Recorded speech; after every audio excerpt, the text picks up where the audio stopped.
Olá pessoal, nós vamos entrar agora no capítulo 7º da portaria, que fala da concessão de benefícios. Esse capítulo, na verdade, assim, ele vem reforçar aquilo que a legislação já nos diz. Então ele vem reforçar aí alguns conceitos a respeito da emenda constitucional número 103 e vem dar aí algumas orientações também para aqueles entes que ainda não implementaram a reforma a partir da emenda 103. Então, em alguns momentos a portaria é até repetitiva, então ela fala novamente, né, que os RPPS só podem conceder aposentadoria e pensão por morte. Na seção número 1, ele vai falar da limitação dos valores dos benefícios a partir da instituição do regime de previdência complementar. Então, a primeira coisa é que todo ente federativo que possui RPPS precisa instituir um regime de previdência complementar e esse regime ele passa a ter a vigência a partir da autorização do plano de benefícios pela Previc. Então, a instituição do regime de previdência complementar é a aprovação da lei e a vigência é a partir do momento em que a gente escolhe a entidade de previdência complementar e esse plano é aprovado pela Previc. A partir desse momento, né, o limite dos nossos benefícios é o teto do regime geral de previdência social. Então ela reforça essa questão da instituição da previdência complementar por meio da lei e a vigência é a partir do momento que o convênio é celebrado e aprovado pela Previc. Lembrando que a instituição ela já tem que acontecer, a lei já tem que estar aprovada, senão a gente vai ter problema no nosso CRP, e a vigência é só a partir do ingresso de algum servidor de cargo efetivo que ganhe acima do teto do regime geral. Entrando agora na seção número 2, que vai falar das normas aplicáveis aos benefícios, nesse momento a portaria vai ressaltar para a gente sempre a questão de que o RPPS da União e os entes que homologaram a emenda constitucional número 103, eles vão atender os requisitos lá do anexo 1. Já aqueles que ainda não implementaram a reforma da Previdência, eles vão aplicar as regras anteriores à entrada em vigor dessa reforma. E aí vão estar lá no anexo 2. Em relação à aposentadoria especial, vai falar no anexo 3 e, caso ainda não tenha implementado, no anexo 4. E em relação à aposentadoria do servidor com deficiência, vai estar exemplificando lá no anexo 5. No caso do servidor portador de deficiência, né, dos entes federativos que ainda não implementaram a sua mudança, eles só podem conceder a aposentadoria especial a partir de mandato de injunção, tá? Então, se ainda não tiver regulamentado a aposentadoria do servidor com deficiência, ela só pode ser concedida com base no mandato de injunção. No caso da aposentadoria especial, você pode conceder com base na súmula vinculante número 33 do STF. Aquilo que, né, a emenda constitucional já falava para a gente, então, a idade mínima, elas precisam estar nas constituições estaduais ou nas leis orgânicas.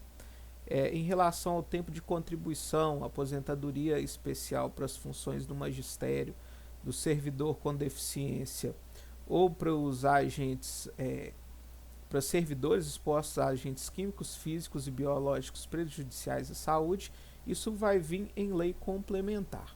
Em lei ordinária vai disciplinar sobre aposentadoria por incapacidade permanente, antiga aposentadoria por invalidez e as regras de cálculo dos proventos. Claro que se eu quiser colocar tudo isso aqui na lei complementar eu posso, tá?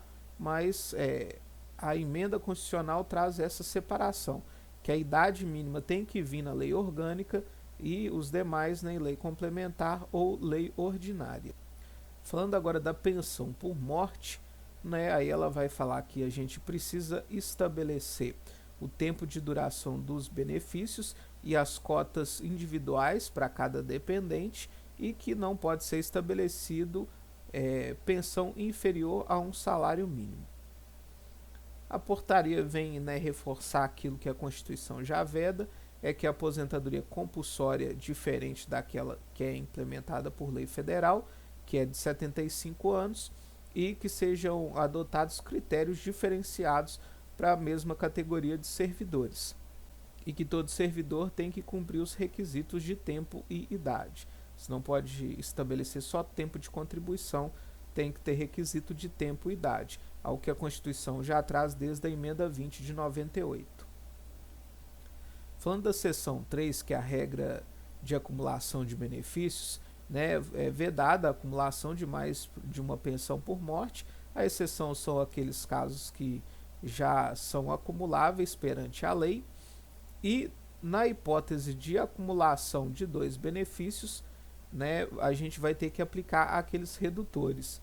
É algo também que já vem desde aí da emenda constitucional, foi de aplicação imediata para todo o RPPS, independentemente dele ter referendado ou ter feito a reforma da Previdência.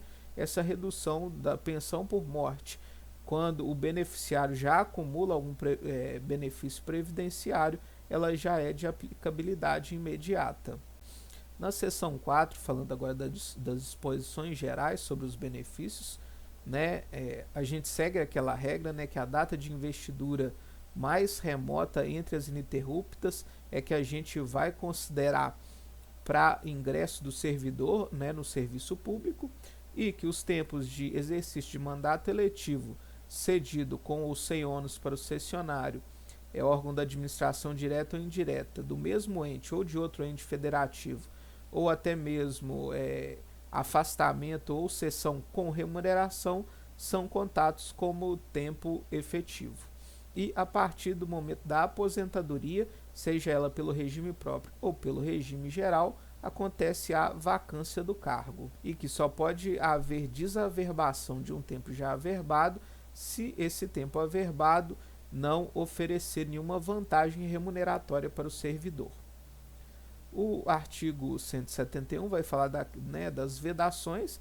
Essas vedações já são aquelas legais que a gente já está acostumado, como, por exemplo, tempo fictício de contribuição, averbação de tempos concomitantes, concessão de benefícios inferior a um salário mínimo nacional e a percepção de mais de uma aposentadoria à conta do RPPS, à exceção daqueles cargos acumuláveis, 2 cargos de professor, cargos de profissionais da saúde, aqueles que já são assegurados por lei, os 2 benefícios, a acumulação dos cargos. A essa exceção são vedadas 2 aposentadorias pelo RPPS. E o filiado ao RPPS, ele não pode se filiar ao RGPS na qualidade de segurado facultativo. Para aqueles entes que faziam a conversão de tempo especial em comum, isso foi vedado pela emenda constitucional número 103, mas para aqueles que faziam isso no tempo anterior à reforma da Previdência, a portaria traz para a gente uma tabela de como vai ser feita essa conversão. Muitos entes não faziam isso só mesmo com o mandato de injunção, e a portaria vem trazer alguns parâmetros para isso, mas o tempo a partir da emenda constitucional aí já é vedado em nível constitucional, então não pode haver essa conversão. Ressalta mais uma vez a questão da aposentadoria compulsória, que é os 75 anos, e que o direito de pensão por morte ele se configura na data do óbito do segurado. Entrando agora no capítulo 8º da portaria, a gente vai falar das responsabilidades do ente federativo em caso de extinção do RPPS. Mais uma vez, a portaria só vem reforçar aquilo que a legislação já nos apresenta, já nos diz. Então, que tem que haver um mecanismo de ressarcimento ou complementação de aposentadoria para aqueles segurados que estejam contribuindo acima do teto do regime geral, a manutenção das alíquotas vigentes de contribuição do segurado que tenham cumprido os requisitos para a aposentadoria antes da vigência da extinção da lei, e a migração para o regime geral de todos os servidores ocupantes de cargo efetivo. Mesmo com a extinção do RPPS, continua sob responsabilidade do ente federativo o pagamento dos benefícios de aposentadoria e pensão concedidos até a vigência da entrada da lei, as pensões por morte decorrentes desses mesmos benefícios e a compensação financeira com o regime geral durante todo esse período. Lembrando que o ente ainda tem que manter, né, em contas separadas, contabilidade separada, tem que manter a unidade gestora, né, enquanto houver o fundo previdenciário, enquanto houver recursos no fundo previdenciário. Né, ao término do valor desse fundo, aí fica a cargo do Tesouro o pagamento desses benefícios, até que, né, o último beneficiário, o último pensionista desses servidores receba o seu último benefício. E, né, os demais servidores daquele momento em diante, eles migram para o regime geral. É basicamente uma segregação de massas, mas que nesse caso, né, a partir da data em vigor da lei, os servidores de cargo efetivo vão para o regime geral. Entrando agora no nosso capítulo 9, a gente vai falar da comprovação do tempo e da base de cálculo de contribuição. Essa comprovação de tempo, ela se dá através da emissão da CTC, que é a nossa certidão de tempo de contribuição, ou também, né, através da certidão de tempo de serviço militar, que também pode ser contado pela aposentadoria. E aí a portaria, lá no seu artigo 186, ela vai, né, mostrar o que no mínimo tem que ter na nossa CTC. Então tem que ter órgão do expedidor, tem que ter todos os dados do segurado, qual que é a fonte de informação, né, e tudo aquilo que a gente já vem colocando nas nossas certidões. E a portaria né, oferece um modelo de CTC e da relação das bases de contribuição.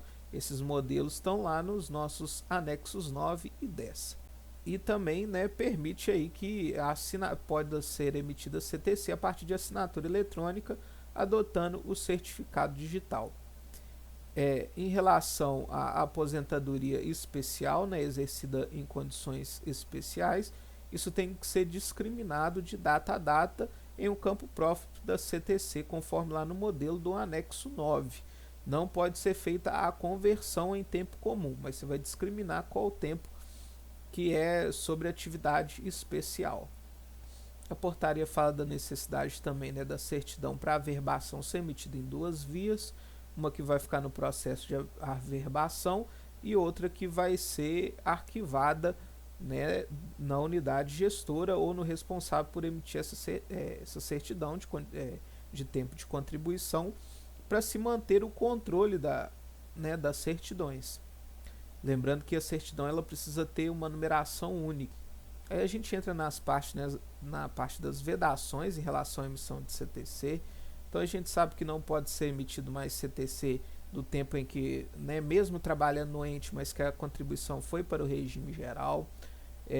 Só pode ser emitido CTC para servidor exonerado e, né, não pode ser emitida CTC de tempo fictício. E a portaria vem explicar para a gente o que é esse tempo fictício. Entende-se como tempo fictício aquele considerado em lei como tempo de contribuição para fins de concessão de aposentadoria, sem que tenha havido por parte do segurado prestação de serviço ou a correspondente contribuição. Ou seja, é aquele tempo em que o servidor não esteve nem em efetivo exercício e nem contribuiu para a contagem daquele tempo. É considerado tempo fictício e esse tempo não pode constar em CTC, nem pode ser utilizado para aposentadoria.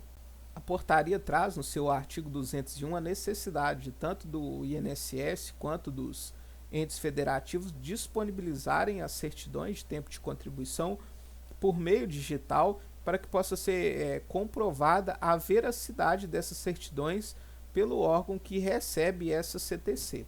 Caso não seja disponibilizado em meio digital, o órgão que recebe essa CTC pode solicitar essa comprovação via ofício.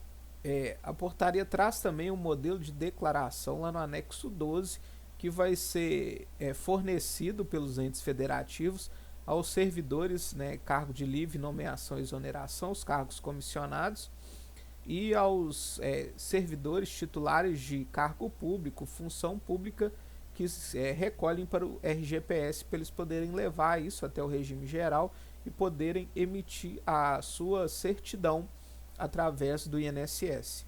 Existe um modelo também para aplicação de acordo internacional, que está lá no anexo 14, caso a gente tenha que averbar algum tempo de origem de algum acordo internacional, a gente tem um modelo de um formulário que essa portaria traz para a gente. Bom, pessoal, é isso. Nós vimos aí agora até o capítulo 9. Muito obrigado e até o nosso próximo vídeo.